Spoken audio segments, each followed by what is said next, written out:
कुरान पाक में एक सूरह यूसुफ है। तो सूरह यूसुफ क्या है भला, जरा अंदाज देखिए सूरह यूसुफ का।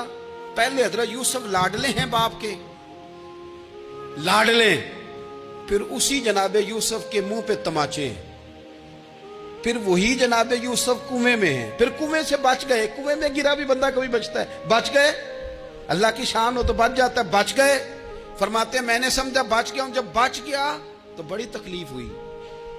भाइयों ने कहा हमारा गुलाम है, हमने बेचना है। सगे भाइयों ने बेचा, जो बाप की तरफ से सगे थे बेचा। फरमाते हैं मैं बिका। अब बड़ा परेशान था कि यार कभी आप गौर करें ना, किसी का रेट लग जाए। फरमाते हैं अब बड़ा परेशान था, और जब मैं मिस्र में गया तो मैं कोने में खड़ा हूं और लोग मुझे खरीद रहे हैं। मोहब्बत में ये किस्सा सुनाना तो आसान है कि बीबी अट्टी लेके आ गई थी, पर जो बेकरा